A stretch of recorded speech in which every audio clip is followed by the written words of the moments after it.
باب الریائی والسمعتی، ریاکاری اور سمع کا معنی شہرت پسندی، کہ میرا نام ہو، میری دھوم مچ جائے اور میں خوب مشہور ہو جاؤں۔ تو اس تعلق سے امام بخاری کچھ احادیث لائے ہیں کہ ریاکاری کا کیا حکم ہے اور سمع شہرت پسندی کا کیا حکم ہے۔ اس حدیث کے راوی جندب ہیں، تو جندب فرماتے ہیں کہ نبی علیہ السلام نے فرمایا کہ جو شخص شہرت چاہے گا اللہ اس کو مشہور کر دے گا، ذاتی شہرت اور نام و نمود اور اپنی نمائش، تو اللہ اس کو مشہور کر دے گا، اور جو ریاکاری چاہے گا اللہ اس کو ریاکار بنا دے گا اور لوگوں کو دکھا دے گا اس کا کام۔ یہ ریاکار وہ بن جائے گا اور لوگ دیکھ لیں گے کہ فلاں بندہ فلاں کام اس نے کیا یا فلاں کام وہ کرتا ہے۔ تو جو شہرت چاہے گا اپنی، اللہ اس کو شہرت دے دے گا، اور جو ریاکاری چاہے گا اللہ اس کو ریاکاری کے تعلق سے مشہور کر دے گا اور لوگ اس کے کام کو پہچان جائیں گے۔ مگر ایسے انسان کے لیے اللہ تعالیٰ کے یہاں کوئی اجر و ثواب نہیں ہوگا، کیونکہ اس کے دل میں اخلاص نہیں ہے، ذاتی شہرت ہے اور ریاکاری کی نیت ہے، نمود و نمائش کی نیت ہے،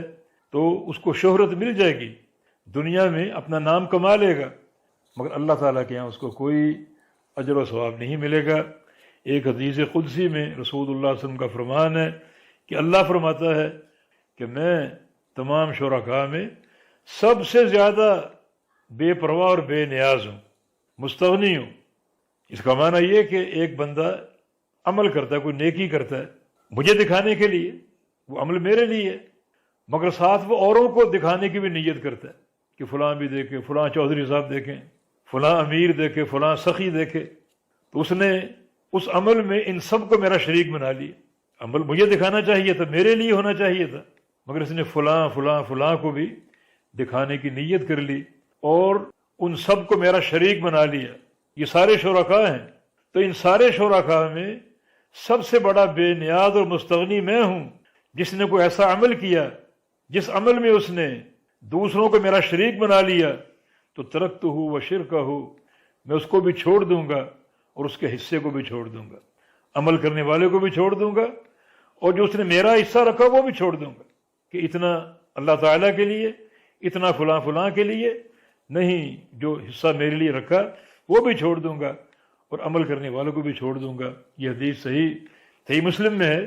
اور یہ حدیث ریاکاری کے تعلق سے انتہائی ایک ہیبت ناک اور خوفناک ہے۔ ایک حدیث میں ریاکاری کو شرک کہا گیا ہے اور شرک اصغر ہے یہ، چنانچہ نبی علیہ السلام کا فرمان ہے کہ سب سے زیادہ جو خوفناک چیز جس کے تعلق سے میں تم پہ ڈرتا ہوں وہ شرک اصغر ہے۔ تو نبی علیہ السلام سے پوچھا گیا کہ شرک اصغر کیا ہے؟ فرمایا کہ الریا، شرک اصغر ریاکاری ہے۔ انسان اٹھتا ہے نماز پڑھنے کے لیے، اپنی نماز وہ سجا لیتا ہے اور خوبصورت کر لیتا ہے، کیونکہ وہ کسی بندے کی نظر محسوس کر رہا ہوتا ہے کہ فلاں شخص دیکھ رہا ہے، فلاں شخص دیکھ رہا ہے، چنانچہ ان کے دیکھنے کی بنا پر اپنی نماز کو وہ سجا لیتا ہے انہیں دکھانے کے لیے، حالانکہ نیکی اور نماز تو اللہ کے لیے ہے، یہی اخلاص کا تقاضا ہے۔ تو فرمایا کہ یہ شرک اصغر ہے کہ بندہ اس نیکی میں، عمل میں، گو نماز وہ اللہ کے لیے پڑھ رہا ہے، اس کے اندر شرک نہیں ہے،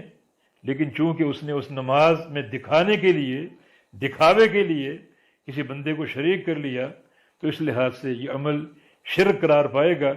لیکن شرک اکبر نہیں بلکہ شرک اصغر۔ ریاکاری شرک اکبر بھی ہے۔ نبی علیہ السلام کے دور منافقین جو اسلام لائے تھے، اسلام میں داخل ہوئے تھے، محض ریاکاری کے لیے، یراؤن الناس، ان کا ریا شرک اکبر ہے، کیونکہ ان کا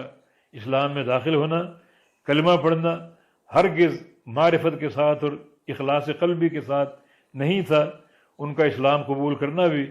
ریا کی اساس پر تھا، تو وہ شرک اکبر کے مرتکب ہیں۔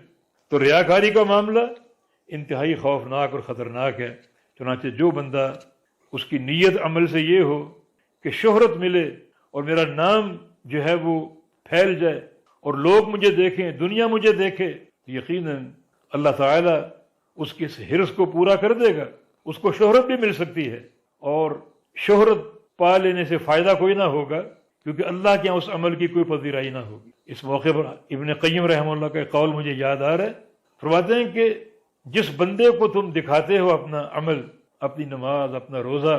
جس کو دکھانے کے لیے تم وہ عمل کرتے ہو، اس کا دل اللہ کے ہاتھ میں۔ اللہ تعالیٰ اگر چاہے تو اس کے دل کو آپ کی طرف پھیر دے، آپ کی طرف مائل کر دے، اور چاہے تو نہ پھیرے۔ اگر پھیر دے تو اس کی محبت سے آپ کو کیا ملے گا؟ اگر کچھ مل بھی گیا تو وہ دنیا کا عارضی فائدہ ہے، اور اگر نہ پھیرا تو آپ کو کیا ملا؟ نہ وہ ملا، نہ اللہ کی رضا ملی۔ خسرت دنیا والآخرہ، دنیا بھی گھاٹے میں اور آخرت بھی گھاٹے میں۔